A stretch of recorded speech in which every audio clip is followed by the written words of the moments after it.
Hello and welcome to our program Where God Weeps, a program where we talk about the situation of the suffering church around the world. The Greek Catholic Church was, for a greater part of the 20th century, the largest illegal church in the world, and during the period of Soviet persecution was the largest body of opposition to this totalitarian regime. To tell us more about the story of the Greek Catholic Church and the role of the Church today, it is my great privilege to welcome His Excellency Borys Gutzia, the Bishop of Paris in France for the Greek Catholic Church. Your Excellency, thank you for being with us here today on our program. Well, thank you, Mark, for this gracious invitation.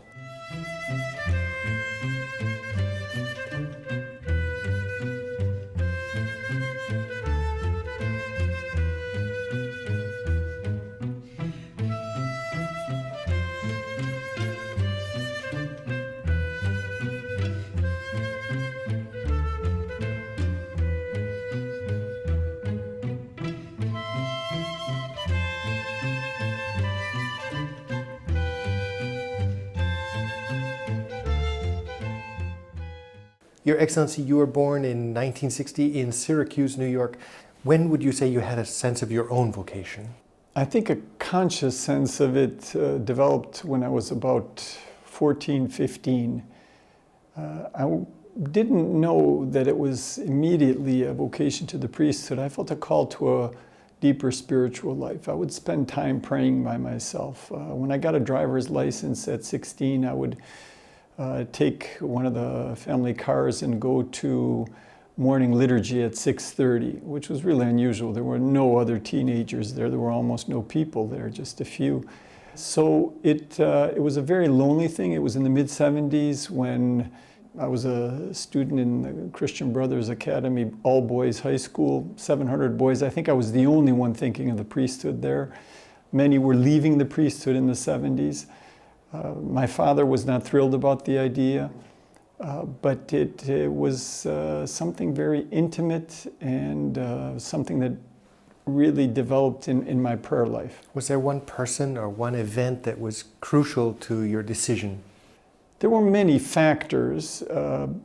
The genesis of it was not something that I could see visibly around me. But the channeling of my vocation had much to do with the person of Cardinal Joseph Slipy, who spent 18 years in the Gulag in 1963 after the Cuban Missile Crisis. What was it about him that struck you particularly? He was a greater-than-life figure. He met the greatest challenge of the 20th century. I mean, it was a great thing to split the atom, put a man on the moon, invent the computer. But the biggest human challenge of the 20th century was totalitarianism, which was trying to reshape the human being according to an ideology. And he stood up to it along with many, many martyrs of the 20th century, martyrs and confessors of the faith. You could see that in him. He was free. He was strong in his faith. He was radiant. He stood for universal things, and yet he was very much a representative of this small, beleaguered church. And he was a scholar. I found that compelling. So his identity and his vision for the church was something that moved me profoundly. At the same time, you only became a priest at the age of 38, so was there some other twists and turns along the way, or how did that work? I was 22 when I finished the seminary, and with Cardinal Slipy's blessing, I went on to Harvard University to do a doctorate, and I'm a slow learner, so it took me 9 years. I didn't have the background in Slavic studies and went into a PhD program in Slavic studies and had to learn many languages, Greek, etc. And I was moving at that time towards Ukraine. This was the late 80s. Things were falling apart in the Soviet Union, or moving and then falling apart in the early 90s. When I came to Ukraine, I was asked by Cardinal Slipy's successor, Cardinal Lubachevsky, to work on the university project. And I was actually planning to ask for ordination then. And I had a very insightful spiritual director, Father Henry Nowen, who came and visited me a couple times. And he said, you know, frankly speaking, people here don't know what to do with you. They might plug you in a hole somewhere, and the holes are evident in the pastoral sector, but nobody's working in this intellectual area. Later, Cardinal Huser held me off from ordination so that I could work completely in this sector of developing the academic life of the church, the academic formation of seminarians, the reestablishment of theology in Ukraine. You mentioned that your father had some questions, but your mother had been praying for you even before your birth, if I'm not mistaken. My parents didn't have children for almost 10 years. They initiated adoption procedures. And then my mother got pregnant. And during May Marian services in May, she was already 34, afraid that this late first pregnancy might result in a child with some defects. She made a vow. If this child is born healthy, and if it's a boy, I will try to raise him to be a priest. I learned this when I was 45 years old from a newspaper in Ukraine, which published an interview that somebody did with my mother. My father initially, and one reason my mother didn't talk about it is because my father wasn't too enthusiastic about the priesthood. Although we went to church every Sunday and we prayed together in the morning and the evening. Later, after I had already entered the seminary, my father became a very strong, solid supporter and made possible much of my work through his financial support. So I'm very grateful to both of my parents. I want to now turn a little bit to the question of the church, the Greek Catholic Church in Ukraine and the Ukrainian people. As we know, about 17 million Ukrainians were killed during the 20th century, perhaps producing the greatest number of Catholic martyrs. Of course, in Russia, we know there were many Orthodox and Catholic martyrs, but perhaps we can say certainly in Catholic martyrs in Ukraine. Would you say that the scars of this, the post-traumatic scars of this still weigh on the Ukrainian people today, still weighs on the Greek Catholic Church today in Ukraine? And what would those scars be? There is toxic trauma in Ukraine. We know that if a child gets bit by a dog for the rest of their life, they're a little nervous. When you have that kind of wanton violence and systematic murder, what happens is that people don't believe in systems. They're afraid of it because systems kill. And much of life, economics, the way we drive, rules in school, rules in sports, all those are systems. So what people tend to do is they don't invest themselves in systems, which leads to the corruption of systemic process and what we call outright corruption. People don't believe that it's wrong because they know the system is lethal. And to get out of that, to get away from something that becomes part of the emotional and psychic DNA, you need a couple generations. That's why it took 40 years for Israel to emerge from the land of captivity. The slavery had to be left behind. And there is no other therapy. I'm convinced now, after 20 years in Ukraine, in this situation, there's no other therapy than patient love. You can't moralize people out of fear. You can't force them to be free. All of us have our complexes, and nobody has a monopoly on the virtues or the vices. In Ukraine, I found, along with the fear, incredible willingness to risk and generosity. I was going to ask you then, we've talked about the scars, but what about the strengths that this persecution, it forged at the same time as we've spoken about, a core in the people of strength, of resilience. What strengths do the Ukrainian and the Greek Catholic Church in Ukraine, what strengths do they still carry on today that is a witness for the universal church and for the world? The persecution seared, it burned many, but it also forged and purified the church. The underground, which was quite small, the number of priests was reduced from 3,000 in 1939 to 300 aged priests in 1989, average age maybe 68. But there was a certain quality of witness, of interaction, of intensity in prayer, which has led to great fruitfulness. Now there are again 3,000 priests, average age 38, with 800 seminarians in a population between 4 and 5 million. So there has been a recapturing of the sacred. What also happened is the persecution of Ukrainian Greek Catholics gave the church incredible authority. Since the church was illegal, since it was outside the system and not collaborating, when the system collapsed, at a time when most had collaborated with it, the church emerged with an incredible moral authority, which has, thank God, been carried forward by outstanding leadership. Cardinal Lubachevsky was a great man of prayer. Cardinal Huzar is probably the single greatest moral authority in the country. And today we have a young leader. A wonderful patriarch.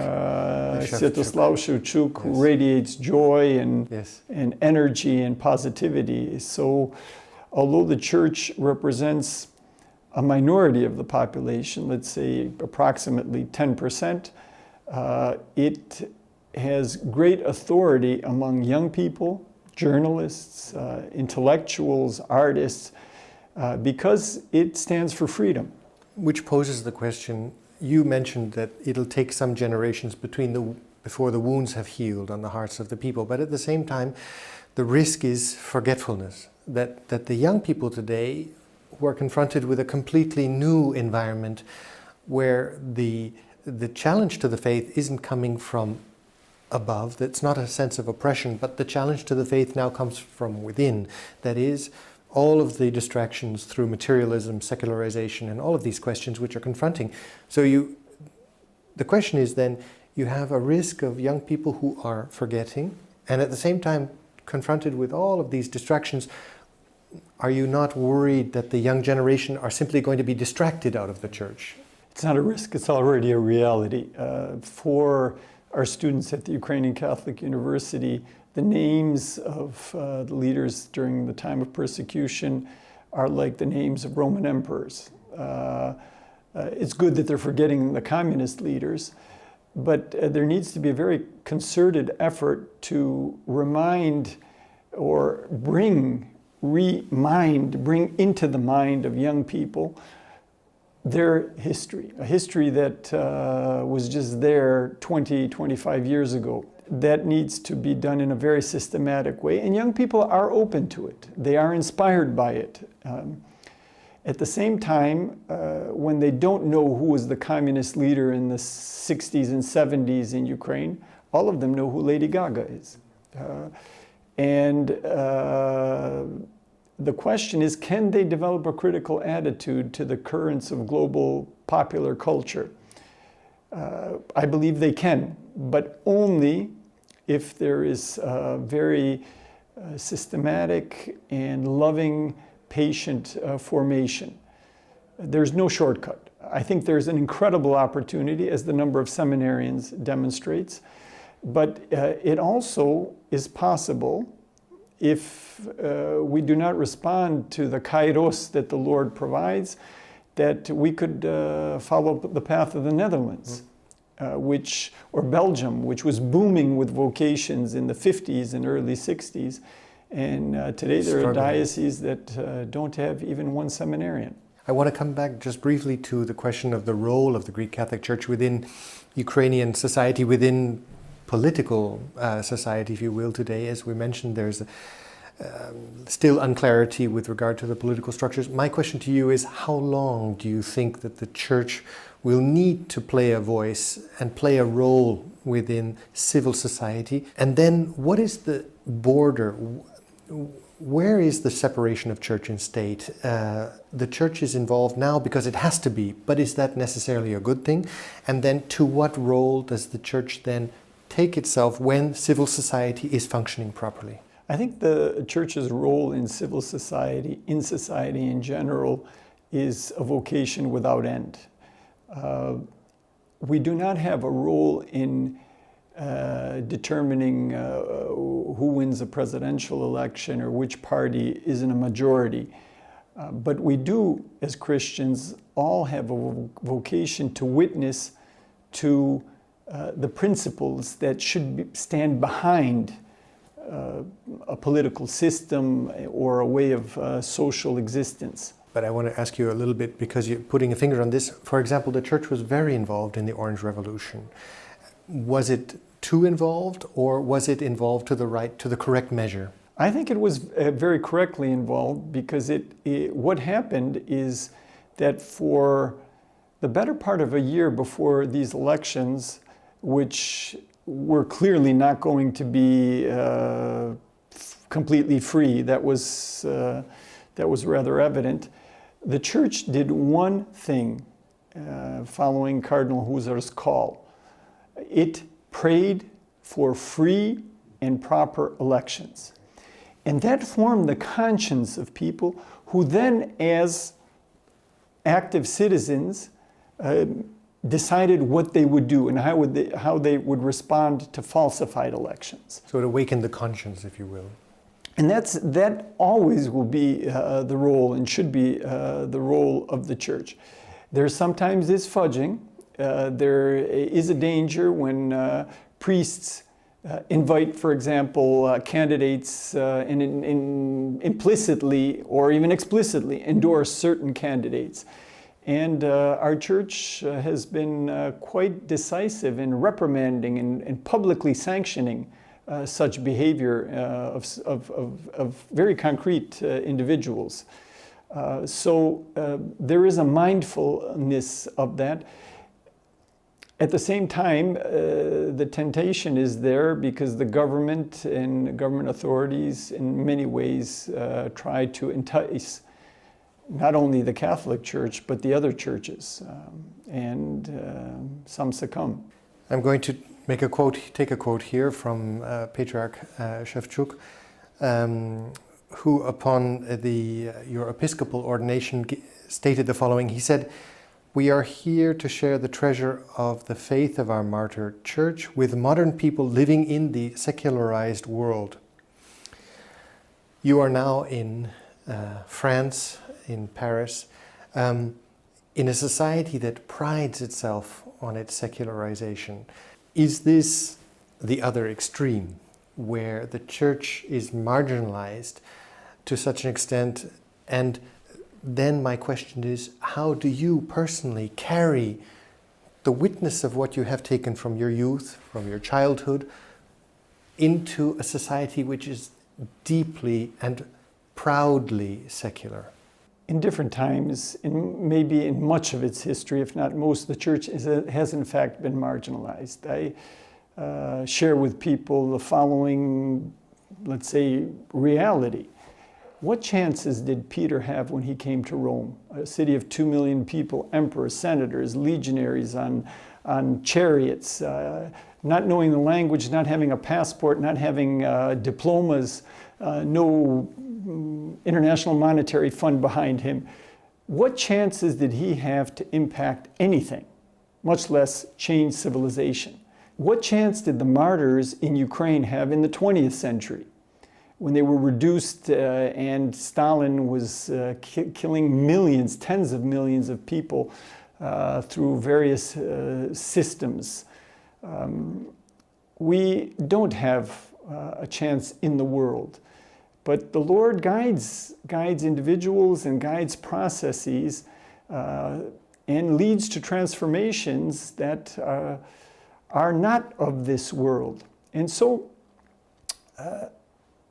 I speak about this in France and say, we had 300 aged priests 25 years ago, and we have 3,000. Fear not. This was not a project. We didn't hand make it. There were martyrs. There was witnessing. And a witness does not look at the bottom line. A witness does not look at the possible results. A witness maintains a position, an ethical position, a position of truth, a position of love, the consequences notwithstanding. And what we have seen again and again, from Peter to the martyrs of the 20th century, is that the truth emerges. The truth prevails. We might not see it today in our life, but it does give fruit. And in the end, that is Jesus' business plan. He invested everything, his divinity, his humanity. At the end, everybody left him, except for his mother, a few women. But it was that witness in that plunging into the depth of human misery that transformed the cosmos. It's hard to believe. And we need to be patient with ourselves and with our brothers and sisters when we don't believe. But that is the truth. And that's what I'm trying to share in Paris, announcing it so that I believe in it a little bit more. What would you say? We've had a broad palette, but speaking now again about the situation of the Greek Catholic Church in Ukraine, the need to strengthen that church so that it can play the role that God has called it to.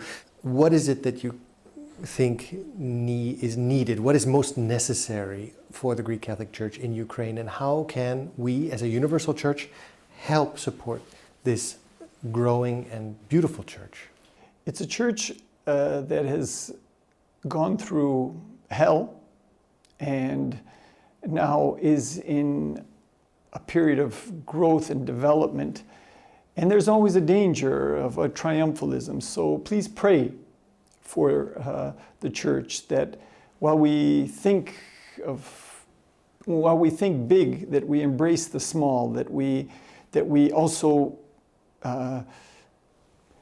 take the route of Jesus, which is a route of always going down. The infrastructure was destroyed.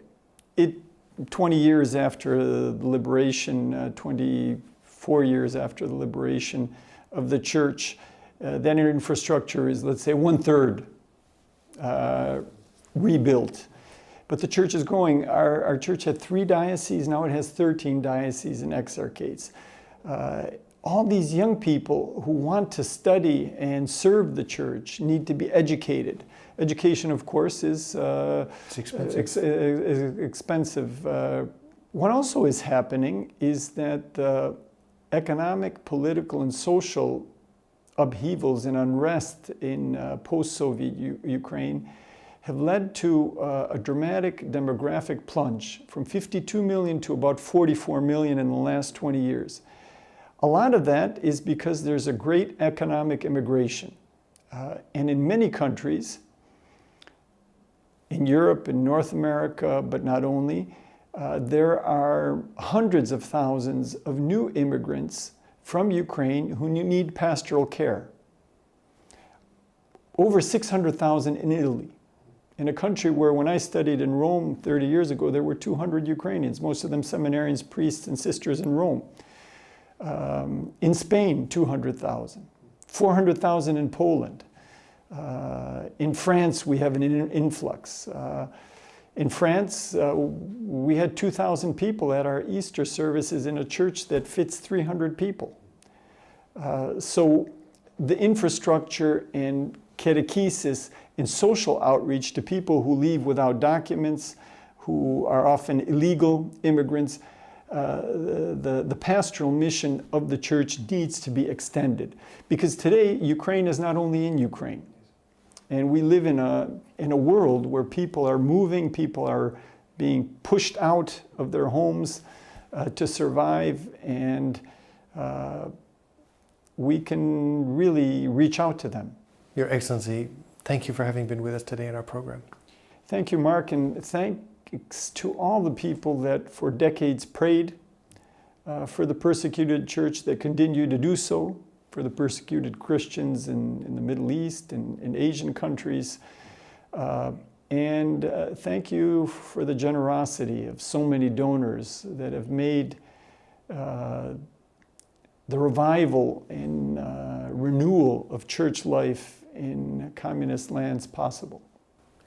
And thank you, ladies and gentlemen, for having been with us today on our program, Where God Weeps. And if you'd like to know more about the situation of the Greek Catholic Church in Ukraine, or perhaps how you might be able to help this young, growing church, which has so many needs today, I would encourage you to look at the contact information at the end of this program.